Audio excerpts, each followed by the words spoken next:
dialed in to Bucks and Brews, you might hear something you can use. Like tips on your cash or tips on the suds. You're gonna want to use the smarts of these studs. Cause they know the brews, and they know the Bucks, and they know they can't help the stubborn fucks. So listen up, cause shit's not funny. And save yourself some beer money. Bucks and Brews. Bucks and Bucks and Brews. Bucks and Brews. Well, welcome back to Bucks and Brews. We have a guest tonight, Nick. We do. I love guests. I do love guests too. And before we get to our guest, what's the most important thing? What are you drinking? I have something fun tonight. So I Arbor Brewing.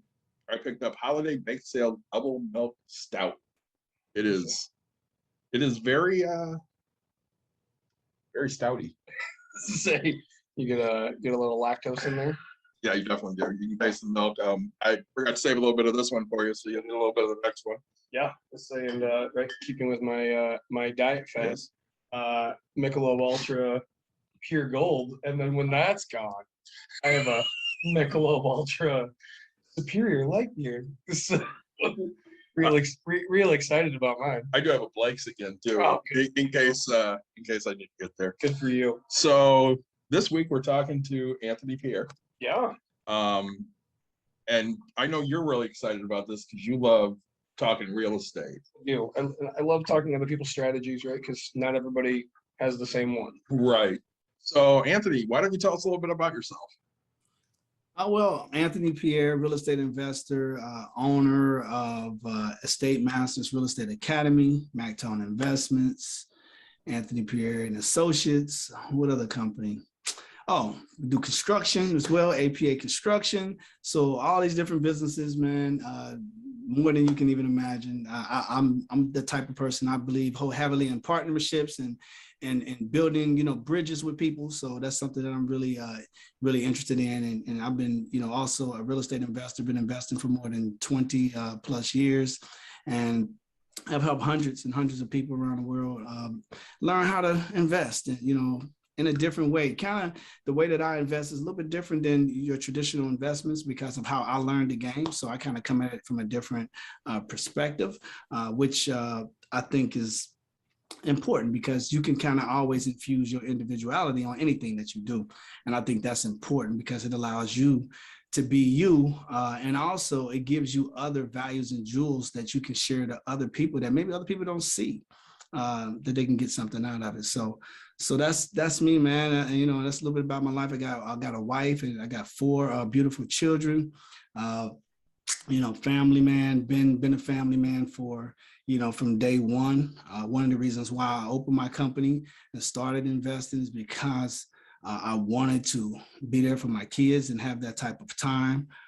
So that was really big for me, and I always have been, through my entire life. That's what a friend of mine, we were just talking, so we had a real estate meetup here in Grand Rapids. And buddy was like, hey, are you going? Hey, are you going? And I was like, I gotta do this. And we were talking about, he's like, yeah, I really want to spend time with my family. He goes, we keep saying that we build this business for our family, and then we just continue to grow the business and you lose that focus. And I go on vacation quite often. I mean, I just went away this weekend again, up, to Frankenmuth. And, but, to me, when I say I do it for my family, and that's really like, I don't need to get to astronomical things like some of the other people. When most real estate people see me, they see me around my family, right? I mean, my wife and kid are not into it, right? But like, they'll show up and they'll do things. Like, I can't really do it as an event. I'm not gonna really give all my time to that. Man, I'm the exact same way, man. I mean, me and my wife, we have lunch every day together, stuff like that. I value that type of stuff, man. Sure. That little time where we get to sit and talk, and we do family worship together. We do all kind of things, man, that we just do together that just kind of bonds your family as a whole and allows you to really be able to just, enjoy the fruits of your labor, man. Sometimes we just sit and work, and then we think we're going somewhere, but really you're not even going anywhere. And then everything else around you starts to collapse, and then you don't even notice that it's collapsing until it's too late because you wasn't paying attention. So I see a big giant poster right behind your head, right? Oh yeah. And it just happens to have your name right on it. Is that your book that I seen you're a best-selling author? Yeah, that's my book, man. I'm getting better at like marketing and putting things out. I might even wear a sticker on my forehead eventually just to tell people. You got to let people know. So I got this. Actually, I got one of my somebody won this, so I got to send this off eventually. So she said, but you can use it for now, but you need to make sure you send me my poster. So I got to send this poster out and signed it. So I'm gonna take advantage of it. But yeah, I got a book that I wrote, man. It's called Boundless Success. It's actually a book a little bit about my life. I combined with a bunch of other authors. It's like 29 authors. We all came together. A lot of them are extremely successful. Some of them multi-millionaires. I mean, just came together to kind of give an ideal of, life when you're in the trenches and when things aren't going well. And when you think that you got it all figured out and then you realize you don't, what do you do? How do you overcome? And for me in this book, this was actually a really coming out party for me. And I know you talked about it earlier when we were talking about how, COVID kind of created this opportunity for you. Well, COVID kind of did the same thing with me because I was, just kind of enjoying family. And then I had one of my mentors say, hey, man, why don't you come join this project with us, and I jumped on with them because it just made sense. And then boom, here you go. And, 3 months later, bestseller, all that good stuff. I wasn't even thinking about any of that type of stuff. I really could care less about it because, as an investor, we kind of be in our world. Like we don't have to deal with anyone. We could just make moves and be in this little, this little area, little box and not really coming out. But I was wanting to come out with my program. That was something I had been working on for years. And I could have been brought it out. It was a program that I actually originally had in prison. So this kind of forced me to really do it. Because all my students used to say, hey, when you going to bring this thing back? When you going to bring it out to the world? When you going to let other people, know about this? So this book allowed me to just kind of come out, bring out a little bit about me, my life, give a little bit of value, and just more so, one of the titles in the book for mine is There's No Such Thing as Failure. And the reason why that was key and why I used that title is because first and foremost, I was a pretty successful investor before I caught my case.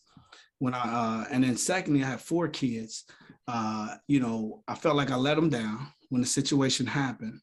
And this book kind of talks a little bit about my life, about that, and that's that title that kind of just lays out the foundation because of this interruption in my life. Sure. Where I end up having to go away for 6 years in prison. So it's a pretty good book. So we're going to get into that in a second, but first I got to do Shameless Plug. Yeah, of course. Because we know nothing about branding. As I'm drinking out of a Bucks and Brews glass, wearing a Bucks and Brews shirt with a Bucks and Brews. Beautiful. That's how you got to do, man. So let's get into listening real quick, right? So you were investing before you went away to prison, and then while you were in prison, you were teaching people, and then you came out and created a whole business off of the idea. So, all right, walk me through, when did you start investing? You know what? I started investing back in 1998, 2000, right around that. I started learning. I got out of college in 1997. I was an athlete, student athlete, played college ball, thought I was going to the NFL like every kid that goes into college, and worked out for maybe 13, a bunch of NFL teams, and really had an opportunity to do it. But I really kind of got burnt out with football, and I started thinking about business and about life. So I was talking to one of my buddies, and I was saying, man, what if football don't work out? What we gonna do with our lives? I said, because I know I don't really want to teach as a special education teacher. That was what I was studying. And I kind of came to the conclusion, I don't think I want to do this. And it had nothing to do with the kids. I love the kids. It had everything to do with the environment. I really didn't like the environment. One of the things I hated was, I don't know if you guys remember, but I hated the lunchroom smell and that wet mop smell that when you walk into school, you can just always smell it. And that was the I'm first. smelling it right now. Right. Yeah. So I couldn't stand that smell. And then I really couldn't deal with the teacher's lounge because I was always that bad kid. So when you was in there talking about them kids, I'm like, so this is what you guys used to do when we was kids. So I was like, you know what? I can't do this for the next 30, 40 years of my life. So I switched my major, man, and started thinking differently. And I came across, I started looking at where's the money at. And one of the things that I came across was real estate. And then I also came across sales. So I said, hey, most salespeople make six figures, doing sales. So I was like, that's the number one, number one position or opportunity for people, coming out if you really want to make some money. So that made sense to me, man. So I got started in the mortgage industry. I end up, and that's kind of how, because I was trying to figure out how to get to real estate. So I had a friend that was in the mortgage and told me about it. And I was like, mortgages, real estate, that's right next to each other. So then I started doing that because I figured like if I understood the money, then I can understand how to actually get into investing and get money to invest. So it just made sense to me. And that's kind of what was the start. So and then now you went to prison. So you've built a business, you've done stuff, and then you go to prison. What did you do to get yourself put into prison for 6 years? All right, well, first, before I even tell you that, what ended up happening, here's what happened before that. When I came out of high school, I came out of college, I got into this business. I wanted to get into real estate. So I was trying to figure out how to make it happen. I got into the mortgage industry. And the first thing I did, I got a few mentors, started to understand different things. I started having what I like to call black spots because I couldn't figure out how to connect the dots. Like, how do they get to here to here? So eventually I ended up getting another mentor. I actually went to a seminar with became one of my mentors. And finally, for the first time, all of the dots was connected for me. It finally all made sense, Who was it? Who was that? Russ Whitney. Okay. You ever heard of Russ? No, I have not. Okay, well, you can just look him up. Russ had some scandals back in the day, but Russ was very, very, what I loved about Russ Whitney when I was coming up, this is more than 20 years ago, is Russ was like the first person that I really saw that actually was real, other than, you had Carlton Sheets was like dominating the market. But Russ was like this guy that came along that was just real. Like, man, he came, he used to work he was a butcher, work in a butcher shop. And, he was just like real, you know what I mean? Sure. And just said, hey, I was making XYZ, and he kind of got into the game. And he was one of the first people that I actually, could relate to. And he taught me a lot, man. I learned a lot from that. I had other mentors that was actually in front of me because I was doing deals. I was doing deals for other investors. So I was able to cling on a few different people, but he actually, his seminar, when I actually went to their workshop, that was like what I needed, man.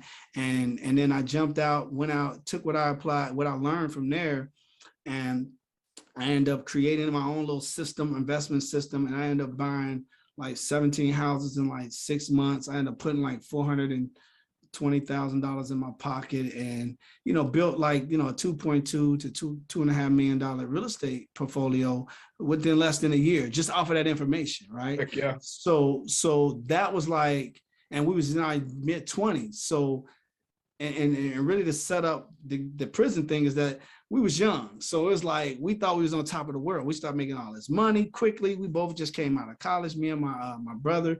Our company, Mactone Investments, we was investing in, it was also doing the real estate. I was handling the real estate division. He was in the stock markets, and we was just killing the game, man. I mean, we was killing it doing options and puts and things like that in the stock market. We were getting all income properties. We only bought, my first buildings was 10 unit and 4 units, but we only bought multifamilies at that time. So, we was just ahead of the game of what we were doing. And then we were hedging income, and leveraging it through the stock market and really making a whole lot of money. So, I mean, we just like exploded. And that was right there where the .com and all that type of stuff was exploding. So we kind of went up like, and then the bubble burst in like 9/11 when boom, and then, the market crashed. And so, that was tough for us, but the real estate was still good. And then we started having issues in the stock market, but the real estate was still kind of good. But we was just, what I learned during that time is that we get off track an inch at a time. You know what I mean? Like you put a plan together, you know what you're supposed to do, and then all of a sudden, boom, boom, boom, you start getting off track. And that was something that me and my brother learned during that period of time, because even though the stock market had crashed, we should have exploded, because we had set up what we call a hedge count in order to be able to leverage against if something like that happened. And we never even used it. And it was so funny. One day we were sitting in the office and I'm like looking at all the real estate stuff we have. And I said, Matt, I says, okay, we lost all this money in the stock. But I said, well, what happened to the hedge count? Did you do anything? Did you hedge it? And he gave me this blank look on his face, like, no, I didn't. You know, he said, man, you know what? I was just so panicked. I had never seen nothing like this. I panicked and I didn't even think of the hedge account. So I said, you did nothing? I said, so what would have happened if you would have used the hedge account? He says, well, I don't know. He says, I have to go back and replay it and see what it would have did. So he went back and replayed it. Maybe 4 or 5 hours later, he comes back and he says, man, you're not going to believe this. I says, what? He says, if we would have used the hedge account, he says, what would be worth right now? I says, what? He's like, $26 million. Oops. So that was one of our first mistakes, man. That's the $20 million. That's the $26 million. So with that being said, I still was doing my thing in the real estate, still doing good in that aspect, flipping houses and just stuff like that. Owned my own mortgage company for a while. Right when the economy or the banks crashed, I was kind of just leaving that business altogether, and I was still just doing my investment stuff. And that's when I really got heavily into flipping. So I was starting to flip houses at that time. So we were doing pretty good with the flipping. That division was, probably doing well over about 40 grand a month just on that. And I ended up making this misstep, man, where I ended up trying to help a friend and end up getting pulled into a whole lot of mess that he had going on, and it ended up just spilling over to me. And what I didn't realize is that when you associate with someone who might be selling drugs and stuff like that, if you get caught up in their case, the first person they're going to look at is who got money. And they're going to try to, oh, maybe he their launderer, maybe he did this and maybe that. So they came after me really hard, man, and kind of jammed me in a corner. And we was a childhood friend since we was young, but I was just really trying to help him out because he was in a bind, and I was like, okay, man, well, I'm gonna be down in that area. And what it was is I was in Chicago. I actually had a high rise in Chicago, beautiful high rise overlook. I don't know if you've ever been down in Chicago on the lake shore and all that type of stuff, but I had a building over there that overlooked the Navy Pier, man. It was like on the 28th floor, beautiful, man. And so, I would go down there often, and he asked me to do a favor for him. And I knew what it was, you know what I'm saying? And I told him no for like a week. And he just kept asking me, man, please, you're going to be down there. Can you help me out? And I knew the guys too that he was associated with. So, I went ahead and said, because he owed me some money, I had put him in a couple of houses, and he got hard off and couldn't, got into a situation. So I said, okay, I'll look out for you. Right. So what I end up doing is I end up just saying, tell him, man, I just went ahead and end up getting in there and doing it, man. And then on my way back, I ended up getting stopped because I didn't know that he was actually being investigated. And then my whole world just blew up. And at that time, I had 4 kids. My youngest was 2. My oldest at the time was 16, my daughter. And then I had 2 boys that was 8 and 10, Anthony and Aiden. So it was tough, man, because for the first time in my life, I didn't have control. And I think that's the hardest thing, man, is when you actually don't have control. You know what I mean? So that was like the start of it, man. And then I was looking at over 22 years in prison for the amount of weight that was found in my car. And it became just crazy, man. So I was just sitting there like, if you would have seen my face and what it looked like, it was just ridiculous. I showed I think I showed somebody, my mom or somebody, my picture when they took it. You know how you get your picture when you you seen my face. I looked at like, I don't know if y'all knew back in the day what they called the gas face. I literally had the gas face, and it was just I couldn't believe that I put myself in that predicament, man. Yeah, one decision can change everything. So, all right, so you're in prison now, serving your sentence for 6 years, and you start teaching people inside the prison system your real estate strategies. one of the most successful real estate investment programs Say, in the state of Ohio prisons. Thank you. I could read it. so Thank you. What is this strategy and how did you teach it?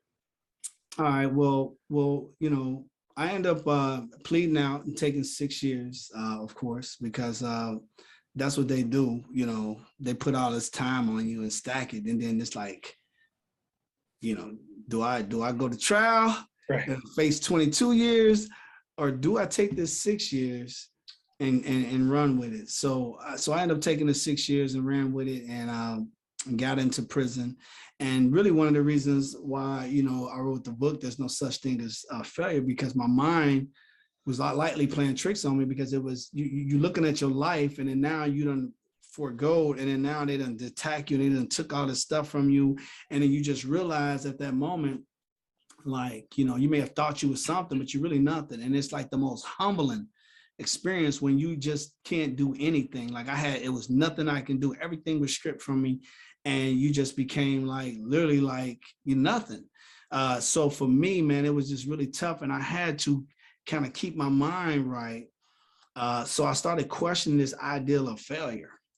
You know, what does it really mean? And for me, I had to flip it for mental health purposes, because I was going into an environment I'd never been in. I never even had a juvenile record, so I hadn't been in no trouble, nothing like that. So now I'm going into this situation, and man, I had to really think differently. So this ideal helped me, and I started really getting spiritual. And that was like for the first time in my life, I was really getting spiritual. I really was reading the Bible, and I did the basic things that you usually do when you go to prison. You start kind of searching. Now, when I first got there, I wasn't on that. I wasn't trying to do anything, but a few things kind of continued to just fall on my lap and made me realize, like, maybe, you know what, I may need to quit running, and maybe let me just sit down and maybe start learning. And that was like the best thing that I can do. So I really, you know, at that point in time, I end up, you know what I'm saying, becoming spiritual, end up getting baptized, becoming one of Jehovah's Witnesses. And I really started focusing on looking at things more from a spiritual perspective. So now you have real estate. Now I done did all these amazing things in real estate, done did millions in real estate. And then now I'm sitting here, you know, every day with 2,000 inmates, you know what I mean? And you nobody, right?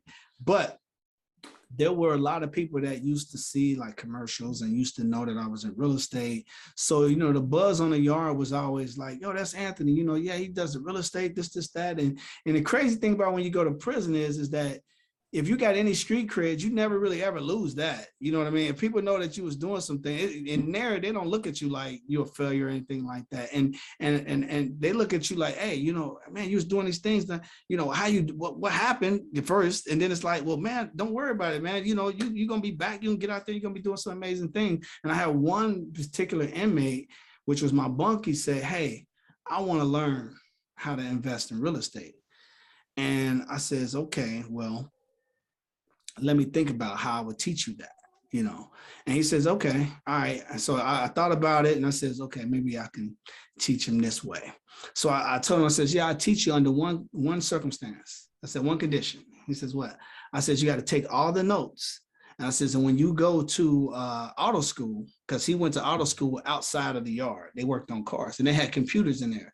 I says, you got to type everything up. So after I teach you this, I don't have to, because I already knew once I started teaching him, was going to at least be one more person saying, I want to get taught. So I says, you're going to type it all up. And he says, man, absolutely. And he says, let's start Sunday. And I was like, all right, let's get going. So for 8 months, I sat down with him for an hour, mostly a week on the Sundays. And I broke down just my strategies. And what I taught was what I like to call 4 phases to becoming a successful real estate investor. And basically in this particular curriculum, I broke it down into phase 1, understanding the money, banking and financing. Phase 2, real estate investment strategies. So I would break down all the strategies for them, everything from, wholesaling, from, bird technique, everything that they needed to know, all the way up from commercial. And if they wanted to buy golf courses, didn't matter. I just showed them the whole game for the strategies. And then I got into phase 3, which was personal credit and business credit. I showed them the power of leverage. and the power of how they actually, when they get out of prisons, how they want to leverage their credit and also utilize their personal credit to actually build their business credit. And in phase 4, I taught them establishing their corporations and utilizing government grants. I was always big on utilizing government grants any chance that I had. So I was, had a lot of background with that. I actually had a top grant writer that used to work for me for many years. So I actually wanted to, teach them just the power of free money as well. Like, it's all these resources out here for you guys. So I want you guys to take advantage of it. And so I started teaching him this. And after, before I started teaching him, next, another guy started coming. It was 2 guys. Then after them, after they graduated, after 8 months, after he typed everything up, I had another guy sit down, taught another 4 guys. And then before you know it, I'm out on the yard teaching like 7 or 8 guys. And then eventually one of my guys came to me and says, "Man, why don't you go see the principal?" He's like, "Because everybody want to learn this program and there's not even enough room. You're sitting at this table and everybody can't, I'll have like 7 guys sitting at the table and the guards walking by like, what are they doing over there?" So eventually I talked to the principal. The principal says, "Hey, I don't have room here," but she said, "But I want to introduce you to the director of education for Urbana University and maybe see if they'd be willing to take on your program." So I met with Urbana University and they said, "Man, we love the program. We love what you're doing. We've been hearing about it. We want to make it a program, a certified program where they can get a certificate and everything once they graduate." So I introduced to them a 16-week course in these 4 phases. And we opened up, man. We got going with them and they gave me some space. They gave me classrooms and gave me resources and gave me copiers and gave me everything that I needed. They even gave me access to internets and anything that I needed to get information so that I can educate these guys and really teach them the game.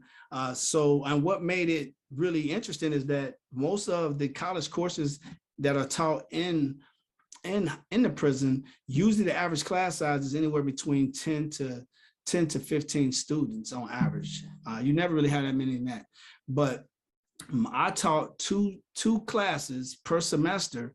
I would teach on Mondays and Wednesdays 1 class, and on Tuesdays and Thursday another class. And my average amount of enrollment for those classes was over 35 students. Sometimes I have 40 students in there in each class. So I taught that for 3 or 4 years before, about 3 years before I ended up getting out. And I came out, and the crazy thing is I was teaching that for a while now, for maybe a couple of years, about 2.5 years, I was teaching it in there. And then finally it was time for me to come home. And the crazy thing about it is because when I was coming home, I taught them a blueprint, right? I gave them a blueprint, but the whole objective of the program is you'll never have to come back to prison. I'm gonna show you guys how to get out. I'm gonna teach you the game. You don't have to come back to prison. You don't have to do none of this stupid stuff. You don't have to sell drugs. You don't have to do none of that. Just do these things, right? And I taught them what I call the 24. I taught them the 24-month rule, and what I'm saying, and what to do for the first 24 months when they got out, and how that would impact them. And then they went into, after the 24 months, they got into that's like their 2-year plan. Then they got into their 3, 5, and then their 10-year plan. So I taught them this, right? So guys was learning this stuff and they were getting out as they was learning, like they'll graduate. Some of them guys would go home or whatever. So you don't know that you got an ecosystem just developing out there, right? So I didn't even think about that. So I come home and I get out finally in 2015. And I tell my cousin, I says, "Hey, let's stop at, I need to go see my PO. So let's go get that out the way right now." She was like, "Okay, great." So she took me to go see my parole officer. I'm sitting there in front of my parole officer. She says, "Well, you consider low risk. You didn't get any trouble, nothing like that. You was in there. So you don't got to report. You just got to text me or send me an email twice a year." I was like, "Okay, sweet." She says, "But what are you going to do with your life?" So the funny thing is that I was teaching them like what they need to do to get out. So I was sitting there like, I don't know, because while I was in there, I did get certified as a water treatment operator. I actually got my certification as a competent mechanic. Never really worked with my hands, but I learned all these skills while I was in there because I took going to prison as if like I was going away to school. So I was getting my hands on anything that I wasn't doing. You know, I knew real estate, but shoot, I didn't know nothing about working on cars. I definitely didn't know nothing about water. I learned more about water and different mathematics that I would never even thought exist. You know what I mean? So it's like, but it was all challenges, right? For me. And that was the whole point, even in the book, is what I tell you in terms of changing your mindset, how you look at things differently. And then it becomes this blessing. So I'm sitting there with her and I tell her, well, you know what? But I really want to open back up my real estate company. And she says, oh, she said, you know what, you're like the 10th student that then came in here, or 10th inmate that then came in here talking about that they're setting up their own real estate program and this, that. And I was like, okay. She said, yeah, she said they was being taught by somebody in prison that was teaching them how to invest in real estate and this, that. And I'm just sitting there listening to her. She's like, yeah. She like, so she says, yeah, she was like, and you know what? I was amazed at what I was seeing. I says, well, I think that was my program. And she's like, so you was the guy that was teaching? I says, yeah, I think that was my program. She says, well, look, I want to, and her eyes lit up and she said, I want to commend you. She was like, I've never seen anybody more prepared in their lives when they came out and ready to know what they were about to do when they got out of prison and had a plan set up in terms of what they were doing on day one. She's like, I was so shocked. And I just started smiling because I was sitting here and I had no plan. I was just sitting there, but I thought like, okay, now I definitely got to start back investing because I got all these people out here now that took my systems and they out here doing it. So man, when I got home, I said, you know what? I opened back up Mactone Investments and, you know, I got going, man. And I figured like, hey, let me go ahead and see what I can do in the game. So that way I'm able to support. So when I left, I had some students, or you can call them disciples or whatever you want to call them, that took the program and continued the program. And it's still continuing in the prison to this day, even during COVID, because even though they shut down the schools during COVID, I was talking to a guy a few weeks ago and he was like, oh yeah. He's like, that's the hottest thing on the yard. He says, it's in the actual dorms now. It's like, and everybody, you know, they're still having classes and they're still teaching people this particular system and program in there, man. So I've been blessed, you know what I'm saying, in that sense, man, and to be able to actually spread those type of seeds, you know what I'm saying, to people. So I know you and I get really excited when somebody listens to us. Yeah. I got to imagine, Anthony, you know, in the situation you were in, when people would sit there and say, hey, I want to know more about this, that had to give you a purpose while, you know, you did that time. Yeah. I mean, and that's the thing. It was like, it's like you going through it, but then you realize, so what happened, the humility ended up, you know, removing the veil from my eyes, man. And it made me see people. So it made me see people for what they were. So I didn't really see like murderers or nothing like that, or drug dealers. I just seen human beings and people, man. And then I started realizing what they really needed. All they really needed, you know what I'm saying, is really somebody to take time to really teach them the game.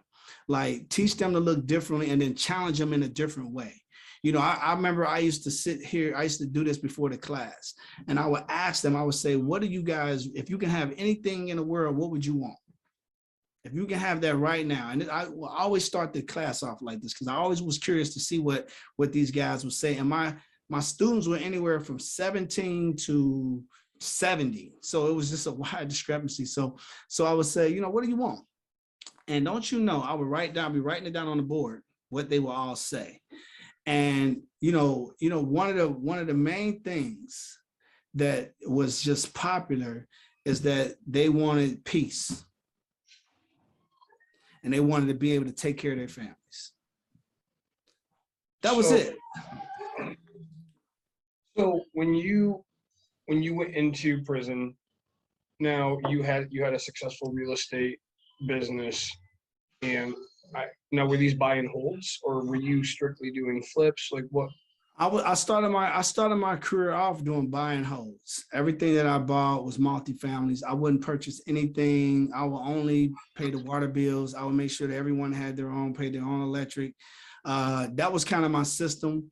I would buy anything 2 families or more. I wouldn't buy any single family. So when I first started off, that's how I invested. I just buy and hold, bought all multifamilies, all income driven properties, because at that time my strategy was to take cash flow and then we continue to invest cash flow, you know what I'm saying, to flip it, to turn it, to make it into more money. And that's how we were doing it, with the stock market, and kind of blew that up to millions of dollars. That's kind of how we did it with a system we was using there.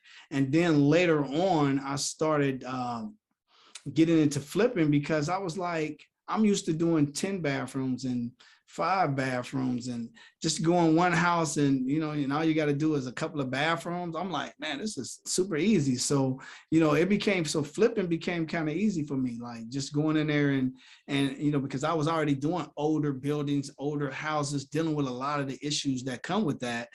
So when I would get into these older homes that I used to start falling in love with, like older Victorian style homes and just a big house. So those big old houses or farmhouses and stuff, it just became something that I really like doing. So I actually added that as well. So I started doing that, and that was what I was doing before I got locked up. Now, since I've been home, I'm saying I've been doing a little bit. I've been doing a lot of wholesaling. I've been doing a lot of wholesaling, but a ton of flips is what I've been doing. And right now, we have our eyes on some bigger, major investments. I think I built within 3 years, I purchased probably over $10.5 million in real estate, just being home. You know what I mean? So I purchased a whole block, which was like 8 Victorian homes, was one of my big projects that I had, and just tons of stuff, man. So I was doing a lot of flips, and I was doing a few holds here and there, but now we're starting to invest more heavily into multis, because that was like the plan, I'm sorry, go ahead. No, so did the government seize any of your assets because they thought it was drug related? So I mean, did your wife get to live off of your residual income when you were away? And so did you really set up your family before you were gone, or did that get taken away from you? That was the thing, man. I really, we had got rid of a lot of different things, and I really didn't see. I got caught blindsided, man.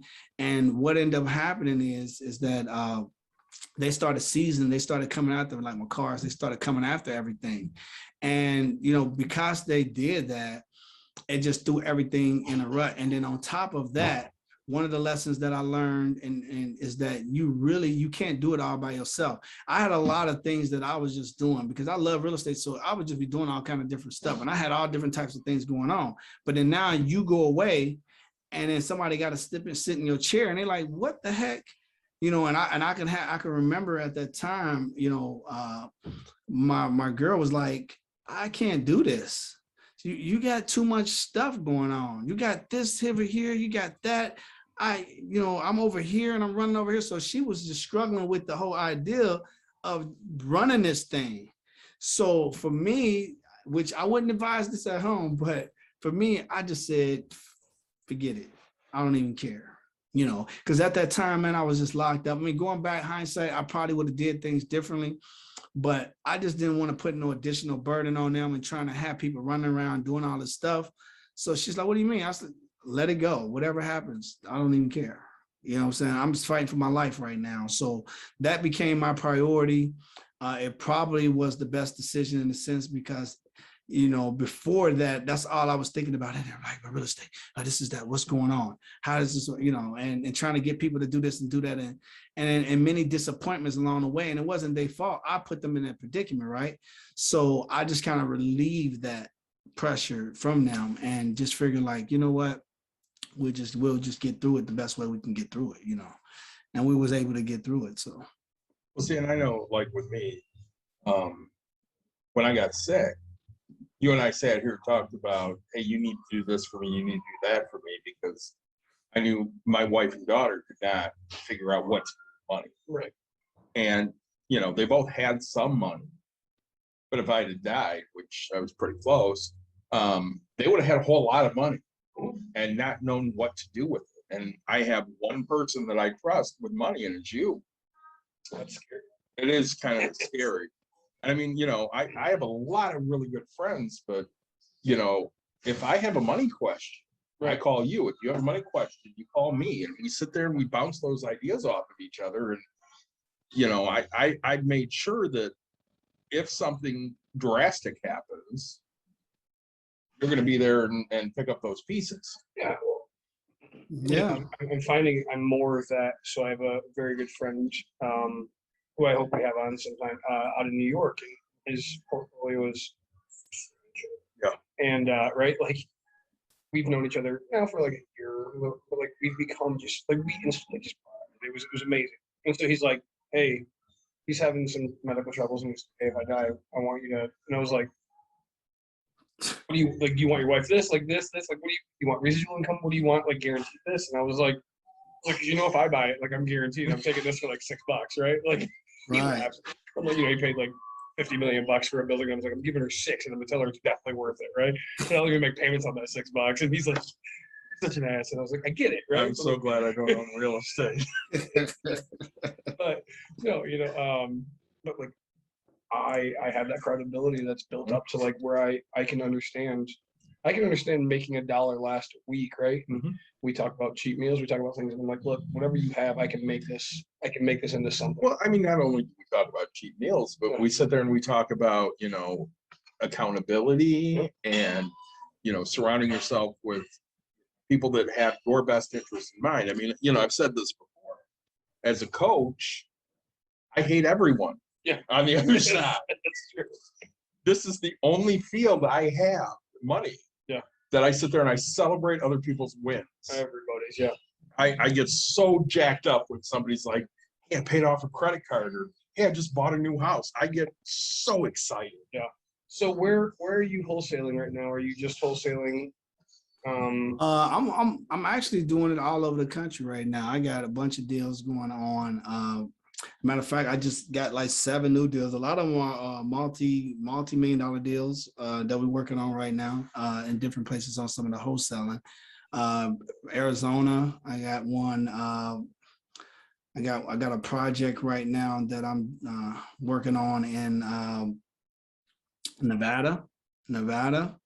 I have stuff coming in from places like Florida, which Florida a lot of times it's been got expensive over the last few years in Florida, Sure. but you still can squeeze some different things. And then of course I still do a lot of stuff here in Ohio. And right now I got 2 buildings that I'm renovating and fixing 2 big houses that I'm flipping right now as well. So, but my biggest thing right now, what I've been really doing is got some bigger commercial stuff that we got our eye on. Just put another 5 unit under contract today. But what I've been really focusing on is my education program, man.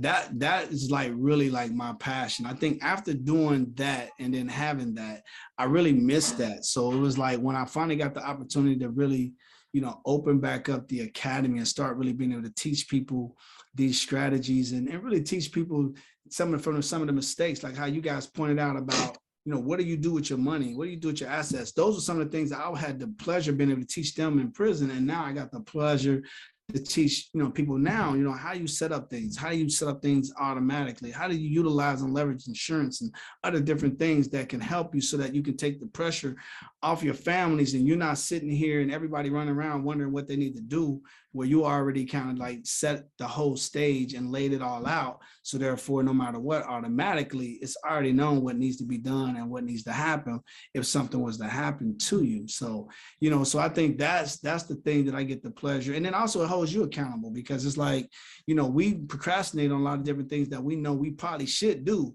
and get things in order. So the magic thing about when you teach it is like, it makes you make sure that your stuff, all your ducks is in a row, as well, and if they're not, it's like, okay, I need to make sure we get this together because if I'm teaching on these things, all my things need to be in a row as well. You know what I mean? So I think that's the beauty about it because, we can get into this game. And if you're in real estate, you understand that, it can be a fast and sometimes it can be extremely slow game, but it's a consistent game.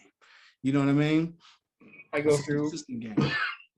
Excuse me. I go through a lot of like mental issues with real estate, right? Because you have so many highs and you have lows, right? Because when you're out there grinding and it's working and you're getting deals like and you're untouchable and you're on top of the world, right? And then you know, if you go months without getting a bite or something like that, right? You just feel like you're failing, and even though in your back pocket, right, you have $50 million that you've done and you're successful in and whatever, right? But like all that matters to you is the chase of that next thing and the next go, right? Like even if it's 10 grand that you're sitting there just like, this is wow, like I feel like I'm doing nothing. Like everything could be running perfect. You're sitting here just going, huh, all right, is this it? Like what did I screw up? And so then you have to like refocus on yourself. You know, I get the game. Like it's emotionally it sucks. Like, Yeah, I mean, it could be, and I love that you keeping it real, because a lot of people look at real estate and they just think they want to come in and the gravy. The best thing that if you ever come into real estate, and that's what I always tell people, if you come into real estate, get your mentor, because you need to get someone who's already been in the game that's going to help you have the right mindset. Because if you think you're just going to come in and do all these amazing things, which you can definitely do. Yeah. But if you don't have the right mindset going in and you don't understand the market, because one of the things that I've learned is that it doesn't matter the market. It doesn't matter where you are in the world. Like literally, you could take me, you can drop me off anywhere, and within a week, I'll know everything I need to know about your city, and I'll know where the money's at, right? But that's because of me being doing this game for a long period of time, right? And studied the game and being a student of the game, right? You know, we get excited about things that other people be looking at like, are you crazy? Like when we see a market changing, the first thing we start doing is smiling like, oh, the market is shifting. Yeah. Here's where we need to go. Here's where the money at, right? So because you got this window and you need to be in there. And if you're in that window, you get to ride it up, no different than if you was riding up a stock or whatever it is. It's like, it's about to boom. So let me jump right in here and get in. And your entry is everything. When you enter into the game, it's everything. Some people get in just enough time. Some people just get in too late. But we know that if you can get in at the right time, no matter if the market's going up, it's changing from a buyer's to a seller market, it's money everywhere. And that's kind of the eco kind of organic type system that I teach my students, so that they understand that, you can make money all day long, no matter what's going on. But if you let something affect you and then you get blinded, like I lost probably $100 million in 2020 because of COVID, but not because it wasn't there. The money was there. It was in front of me. But because I was sitting up here focusing on maybe a $6 million deal that was struggling with, things wasn't going right. And I was just focusing on this, and everything was just going crazy. And I'm trying to hold it all together. But I was having these other deals come in front of me. And it wasn't until later when the opportunity left that I actually focused in. Let me look at this deal. Is this deal still available? No, it's not available, right? So it's like, what? How did I miss this? This was right here on my desk. They sent it to me first. It's like, so, what I try to teach is that you got to always be woke, man. You can't let what's happening to you, affect your mode and your mood. You actually got to make sure that you focus, like, okay, what's the task today? Like, get your butt up out of bed and get focused on what needs to be done, and figure out a way. One of the things that I understand that's so important for our industry, because we always need what? Money, right? I mean, in our industry, we always need money. I mean, you got to buy houses, or if you're going to $1 million or $10 million, we got to go get money, right? You know what I'm saying? So nobody is spending their own money for none of this, right? We always are other people's money. We're always pulling people together, teams together. Well, the only way that you can do that is that you always got to get in the room. You got to actually meet people. You got to actually talk to people. You got to get like-minded people. You got to get people that may share your vision, because I may not can't see your vision, and I could probably very well help you. But because I can't see your vision, I shouldn't be the one that deters you and stop you, right? You know what I'm saying? That don't mean that it's not a great vision. So I teach them, look, you're going to have people that's going to not see what you see, but it's going to be somebody out there that's going to see what you see. Yep. And it'll be like one person. Yeah, I was when I was in this last meetup, and so I'm just known for giving away information, and for some reason I draw the new people that always just have questions, and so I always forget to ask for what I want. And like a friend of mine called me out, and he's like, "Look, you always just give so much." And he's like, "You spend all this time like during your meetup, like 3-hour meetup, whatever it is, and like I'm constantly just not getting anything in return from this. I hope that someday, but like, so this last meetup, like I made sure I went to go find, like I knew I had to ask, right? Like I took it as a challenge. Like I need to say, hey, I'm looking for houses in this area. This is what I want. Ended up meeting a guy who owns a 4-unit in Granville, like the area I want, like everything. And I was like, let's follow. So I follow up and just, but right away I meet this kid who's like, yeah, I'm just getting started. And I said exactly to him. He's like, I was like, all right, where do you see yourself? What do you want to do? And he's like, oh, just start. And I was like, how hungry are you? Oh man, I want to make this. And I was like, good, do what nobody else is doing. Go knock on every fucking door. I was like, you walk out of here right now. Who cares about this? This is going to do nothing for you. And I was like, go knock on every door and ask these people if they want to sell their house. I was like, if you're that hungry, if you really tell me you want it more than anything in this world, get out there, go knock on the door. I was like, I guarantee this entire row will probably say no, but if you make a right turn, one of them will say yes. And he's like, what? He's like, well, how do I put it under contract? And I was like, you get a piece of paper, right? You write the stupid thing down. Like, these are the 3 things you need, right? You need the address, you can find the parcel number, you need a signature, and you need a price. Really, that's it. If you want to get it notarized because you're trying to be professional, awesome, do it. But my purchase agreement was 1-line piece of paper, and it states very basic stuff because I deal with people who don't want to, like, when wholesalers and all that call me, they're like, hey, let me ask you this. And it's like, don't ask me fucking questions, right? Yep. Here you go. Ready? Number 1, this is what I'm going to give you. This is what it is. This is why you like it. This is how it is, right? Like, and I'm going to guarantee to close this thing really quickly. I was like, and you were talking about markets and knowing the area. And I'm like, look around here. And this is, we're in Granville. I was like, you're at $250,000 houses. Let's just average this as $250,000. I was like, so you get a person to sell you a house for $170,000, right? You just walk in, you go, hey, this isn't perfect, blah, blah. Tell you like $170,000 cash right now. And they're going to go, and then you can change that and go, hey, look, I say right now, but like we need to get title company and we have to sign it. You bought the house, you know how it works. We just need to sell it kind of backwards. And we're like, okay, you walk them through this process. I was like, how hungry do you want? Get out there and do it, right? I said, I don't do it anymore because You have places, yeah. It's like if I got hungry again and I had to restart, I'm the first person. I wouldn't be at this meetup, right? Like I would be knocking on doors, and like you'd be at the meetup, and I'd be knocking on the door that I didn't have, right? I had one of my buddies, and he's really successful too as an investor, and he came in the game back when I came in the game as well, and talked to him yesterday, and he's like, man, Anthony, he's like, are you finding any good deals? He's like, man, we out here struggling. I said, man, I got more deals than I can even handle. He's like, what? He's like, I'm out here, struggling. I'm like, you done got a little bit too fat. You sitting back and you ain't out here continuing to put in move. That's why I always tell people, like, I tell you, man, go get in the room. And what I mean by go get in the room is, man, go socialize, go talk to people, go let people know what you're doing. The thing of it is that anytime even if I borrow money from somebody, I'm never borrowing money, and I never feel like I'm ever, begging somebody for money because I'm giving you an opportunity.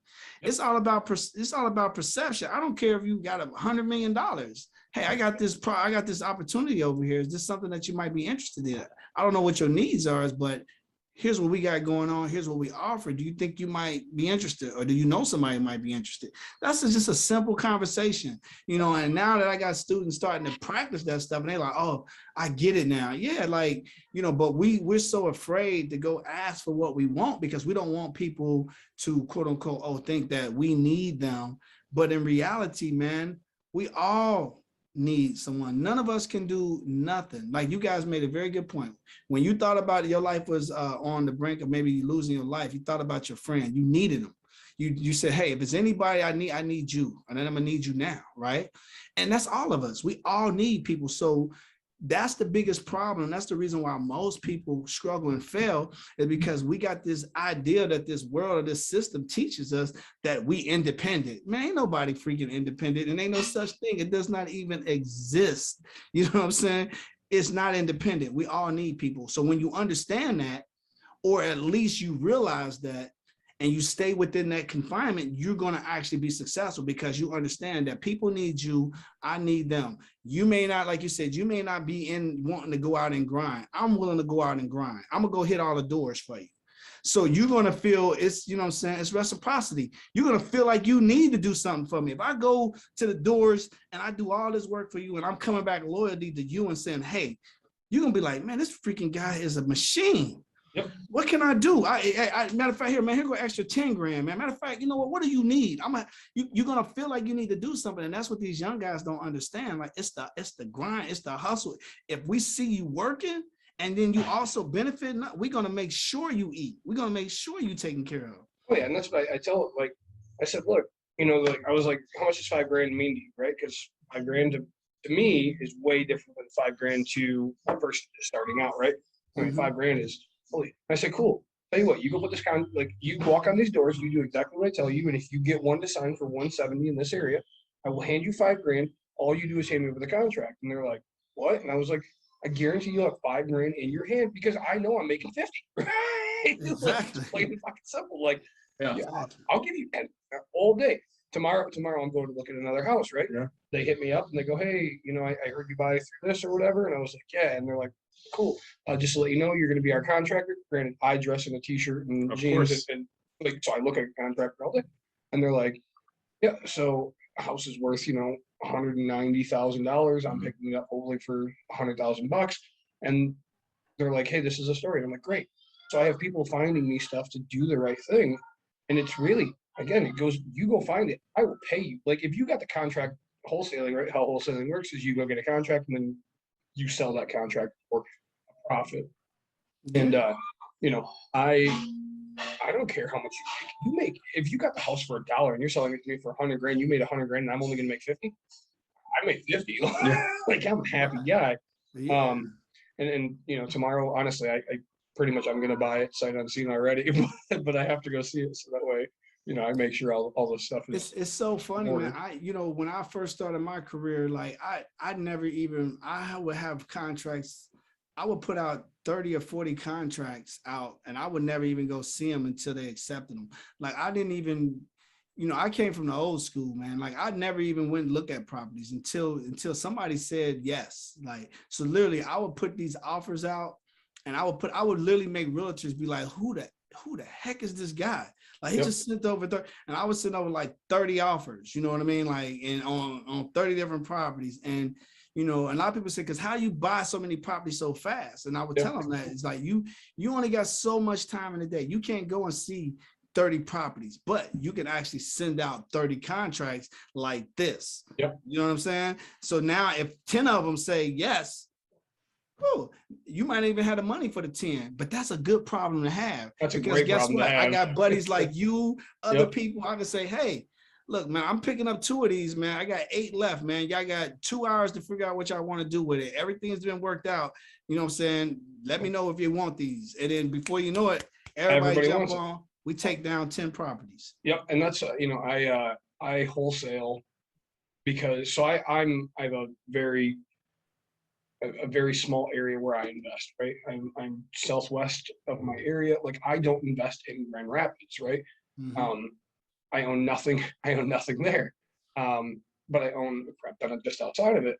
And, people are like, hey, I want to sell it to you. And this is what I do. And I'm like, look, absolutely fine. Like I'll buy your house, but I'm letting you know, I'm probably going to have a partner buy it because they like this area. They go, I don't care as long as you get it sold and you do this. And so, and all of a sudden I accidentally built my business because I have friends whose parents started passing away because like I tend to gear towards older friends. I mean, you're 44, but like and you're 33. Right. Yeah. Let's say, and I hang out with older people because you're trying to get those houses. I didn't know. It wasn't even that. Like, parents passing and hey, I don't want my mom's house. I don't want this. And so like I just became the guy where they just, hey, that was so quick. That was easy. You're not getting my mom's house. I'm going to actually. No, you're not. Like $20. You'll get it from Caitlin when I die. Emerson's getting but right. And so it's just because how smooth. And when I tell people like my contract is 1 page, I mean, I assume your contract's a heck of a lot bigger. My contract is 1 page. Yeah, it's like, and it's because it's cut and dry, right? Like I have to go to title. All that matters to me, it's just like a title for a car. I need 1 page to make it say exactly what it is, and I don't need to confuse people. And people are like, yeah, but you can get screwed here and there. And you know what? I'm not going to do business with people that I'm going to get screwed by because I build a relationship and I have their general interest at heart and they have mine. Like, I don't need to buy everybody's thing. And I can read people as much. Like, if I get there and they're like, oh, this, I'm like, I'm not your guy, right? Like, Right. I've passed up more money in my life than people have made. It's Mhm. like, Right. and Yeah. so, Anthony, anything else that you want to share with us? How can people find you if they want more information on your program? Okay. Well, yeah. Of course, they can actually, if you you want to catch up with me and want to find me, you can actually go to Anthony Pierre. And I don't know if you guys got a link, but you can drop it in there. But I got linked Linktree. They can Yep. go to Linktree /A Pierre 1002, and they can jump on there. If they were interested in the book, they can grab the book. I got a free masterclass on there, 45 minutes. I teach you 5 simple steps to making $50,000 or more on all your real estate flips, which is a pretty good program that really teaches you the game. And I teach you these 5 simple steps that we use that you definitely need to consider if you want to do that. They can join my Facebook group as well if they're interested in actually, just because every week I do a free training in my Facebook group where I actually teach something, maybe no money. I've been doing a series of how to purchase properties with no money here lately. So that's been the big thing that I've been doing, just teaching game on that. But so stuff like that. And then of course, if they're interested in, learning about the academy, we do a free 45-minute consultation. We'll sit down with you. We'll look at what you got going on, where you are, no matter where you are in the world. We'll just map it out, look at what you got, and we'll put together a plan for you. And then we'll also see if it's a good fit for the academy, because one of the things with my academy, which makes it a little bit different, is that it's an 8-week course. But right now we have what they call a State Master's Capital as well. So I am actually working with partners raising money just for my students. So that way, when they graduate, we could actually do their first few deals. They can get out here and really get some stuff going, not just, you go through a program and how you finish the program, then it's like, okay, what's next? Now we actually take you by your hand. We got collective partners that we put together. We help you, put your contractors together. We actually help them become part of the whole family, and we creating this ecosystem around the world where we're helping people, find good people, because we know that, and I'm sure you can attest to it because you're in real estate, is that it's some people out here with just a messed up viewpoint on how to do business. So we want to make sure that we weed out those type of people. And the fact that you get certified and come through this program, you actually gain access to all these different things. And then one of the last things that's unique that we have is I have a State Masters, the game, that's be coming out. And basically it's based off of the fact that I was teaching 17 to 70. So I kind of created an educational system that, teaches anybody, any age, how to invest in real estate. So I kind of created this game now in 3 phases. Phase 1, as I taught, is understanding the money, but it's actually e-learning infused with gaming. So it's actually kind of cool where they actually can get these points as they're learning, and it breaks up their learning with a specific game in each phase. So they don't have to sit there and just be, learning all the stuff about it. They can actually break off, get these points, and those points they get to use in phase 3. And then phase 3 is what they call the virtual city. And in this particular city, you got to take everything you learn in phase 1 and phase 2, and you get missions. And the mission may be that you work at McDonald's, you make $9 an hour, you only got $250 in your bank account, and you got to buy 4 houses in 6 months. How would you do it? You know what I mean? So stuff like Simple. that. I'm gonna say simple. I can do it yesterday. Yeah. So you can do it, right? But the average person be like, I know. how do I do it? How do I buy 4 houses in 6 months, and I don't work at McDonald's. I don't got no money in my bank account. Yeah, Like, what would I do? So up to 10,000 people, that's what you do. yeah. You know. And that's really what people don't understand. Contacts. Get in contact with people, man. Connecting with people is really the lifeline for any person that's dealing with any type of business, including real estate. It's all the same. And real estate is a business in itself. And I think that's the biggest problem that a lot of people have when they get into real estate. They come in with this idea, oh, I'm just going to make money. I was doing a training today in the academy, and I was teaching them how to use a combination of a HELOC loan and a deficit loan. how would you use something like that? And why would somebody even use a deficit type loan to do a deal? And we broke it all the way down, and and at the end, the students is like, this is freaking mad. Like I can do this. Like, this, I can make this happen. You know what I mean? So that's what it's all about, man. But you're absolutely right, man. It's contact. So getting in front of people. So Anthony, we appreciate you coming on, sharing with us your business experience, your past. I wish you the best of luck in the future of this. We want to give a big shout out to Anheuser-Busch from the light beer. We're waiting for them to sponsor. We are. Arbor Brewing, the holiday bake sale double mint stout. What do you think? I actually enjoyed that. I did. I like it. It's not too heavy. Yeah, no, it's like, well, right. I mean, the lactose, the cream, it's just gonna lighten it up like crazy. It really did. Very excited for Rochester Mills 12 days milk so stout. excited for that. We're tapping a new keg every day. Yeah, I totally want to go. Very, very, very excited. So, as always, like, subscribe, share, tell your friends, tell your family. So we are gonna have some more guests come on. We love having guests. I say everybody has a different path. Everybody has a different goal set in mind. So again, thank you so much. We'll talk to you guys soon. Man, we've been a pleasure, man. Thank you guys for having me. Thank you very much. Yep.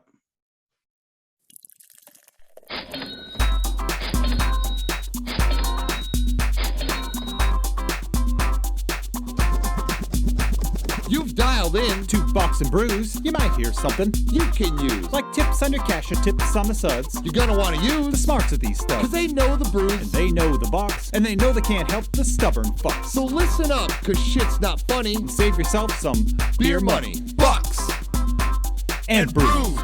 Bucks and Bucks Brews. and Brews. Bucks and Brews.